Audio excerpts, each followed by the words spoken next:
Sarkozy, William Oui, T, voilà, c'est ça. chez Gabriel Attal? C'est qu'en fait, c'est du sarkozysme un peu rénové, mais on retrouve quand même du Sarkozy. Il faut faire la comparaison. Nicolas Sarkozy arrive au pouvoir en 2007 avec en parallèle des émeutes très fortes en 2005 et pour la première fois Jean-Marie Le Pen qui arrive au pouvoir en 2002. Gabriel Attal, et comme Gérald Darmanin avant lui, ont compris qu'il y avait un véritable problème et qu'il y avait une raison à l'ascension du Rassemblement national qui aujourd'hui est en tête des sondages lors des élections européennes. C'est-à-dire qu'ils ne sont pas arrivés à 28% parce que il y a, comme vous le dites, que quelques personnes, enfin s'il y a par cas il y a 30 personnes qui votent pour eux, c'est par cas il y a des gens qui pensent comme eux. Donc la question essentielle c'est pourquoi est-ce qu'ils votent pour eux? Moi je pense qu'il a compris, pour reprendre les analyses de Jérôme Fourquet, qu'il y a un véritable problème sur la question de l'impuissance publique. C'est-à-dire qu'on a parlé des hôpitaux, on a parlé des problèmes de psychologues, c'est-à-dire que depuis 40 à 50 ans, tout le monde fait les bons diagnostics, mais on n'arrive pas à casser le cocotier français, à pouvoir faire des réformes en profondeur pour faire en sorte que les Français et les Françaises puissent sentir les impacts de l'action publique et puissent voir que leur vie puisse s'améliorer grâce aux politiques. Or, en France, la France est le pays le plus politique du monde. C'est-à-dire que lorsque vous allez aux États-Unis, lorsque vous allez dans d'autres pays, les citoyens ne font pas autant appel à la puissance publique. Nous, on a vu qu'il y a 5 ans, maintenant, lors des Gilets jaunes, les gens n'allaient pas devant les mairies, devant les préfectures. Ils vont directement à l'Élysée pour réclamer de l'argent au président de la République, donc des mesures qui sont fortes pour changer leur quotidien. À partir de là, Gabriel Attal regarde les sondages.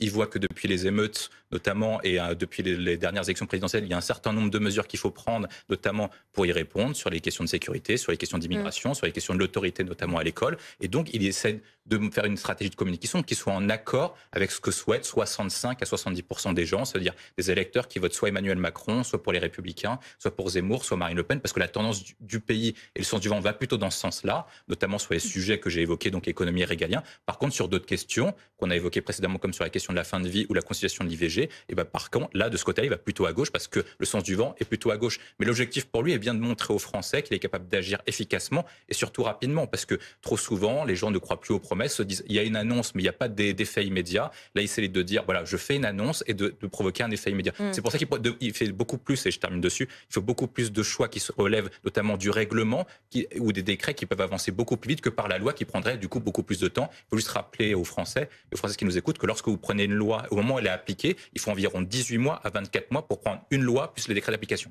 Trop souvent oublié, William T.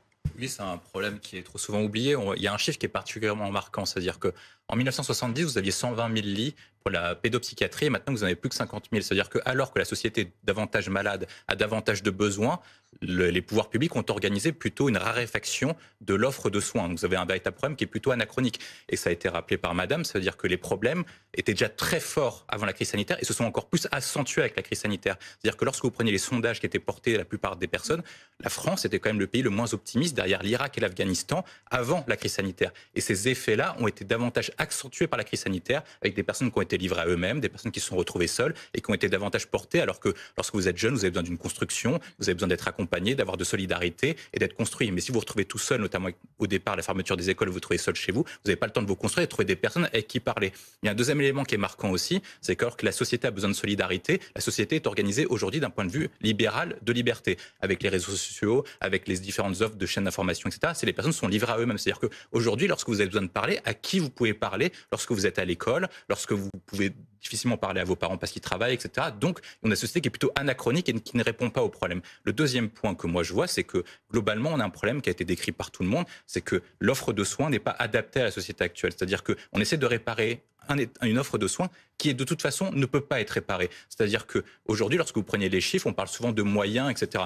Or, la France, lorsque vous regardez les statistiques avancées de l'OCDE ou même les statistiques données par les pouvoirs publics, on a 10% du PIB qui part dans les dépenses de soins. C'est moins, par exemple, pour l'Allemagne. On a 1 500 € qui dépensent par habitant. L'Allemagne, c'est à peu près 1 400 €. C'est-à-dire que pourquoi est-ce que les Allemands feraient mieux avec pourtant moins d'argent? Parce qu'on a une société qui est davantage bureaucratisée, avec 33% des dépenses qui sont affectées, non pas au personnel soignant, qui ne vont pas directement à l'offre de soins, mais qui vont aux infrastructures et au personnel plutôt administratif, plutôt que la rémunération du personnel soignant. Il faut quand même rappeler que l'Allemagne dépense moins, mais le personnel soignant est mieux rémunéré en Allemagne plutôt qu'en France. Et donc, ça renforce l'attractivité des soignants. Il y a aussi le numerus clausus qui, certes, a été débloqué par Emmanuel Macron, mais qui prendra des effets, dans le meilleur des cas, soit en 2030, voire même en 2035. Donc, il faut des mesures d'urgence, et pour pouvoir faire des mesures d'urgence, il faut pouvoir soit faire un grand choc, mais si par cas vous faites un grand choc, est-ce qu'aujourd'hui, un pouvoir public ou un gouvernement est en capacité de réformer en profondeur l'offre des soins, alors qu'il y a des difficultés, non seulement à faire passer une réforme des retraites ou une loi immigration?